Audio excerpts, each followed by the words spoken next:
I was having a conversation yesterday with somebody about the grace of God and how it's sufficient.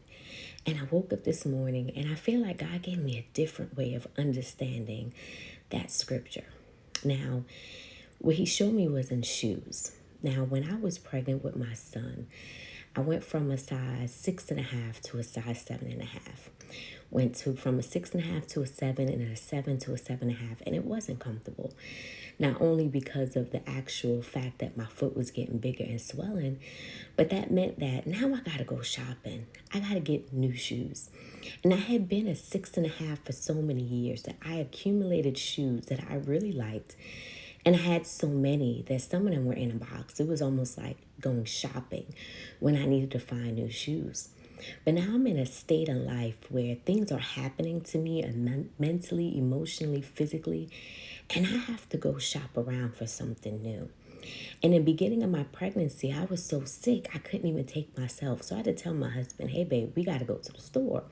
I need new shoes. And what God showed me was his grace is sufficient. It's like a new pair of shoes when this old size doesn't fit anymore. I went through a lot of emotional stuff dealing with the change of size because even after I had my son, I never went back to a 6.5. I ended up being a 7. And although at a size 7, there are more options for me, I was upset at the fact that I had to get rid of shoes that I really liked.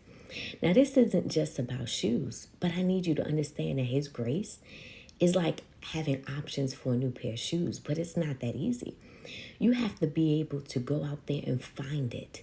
You have to spend time and resources on it. So God is like, listen, you went through a change in your life, a marriage, a setback, a promotion, maybe something in the world, your thought, a loss, and it's caused you to be a different shape, a different size. And just like shoes, yes, you can go out and get another shoe. I've provided shoes. There's people, there's wisdom. There's so many options out there for you. But are you going to be okay with that? See, God told us that his grace is sufficient because it may not in our minds seem that way. I wasn't happy about buying these new shoes.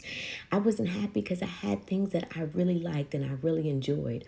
And now I have to deal with the fact that I have changed in a way that I may never go back to. So I don't know in your life what grace God is saying I have for you, with people, with programs, with resources, but you have to receive that there is a difference and that there are options out there. I had to spend time, I had to spend money, I had to get rid of old things, but it's possible. Is his grace sufficient for you?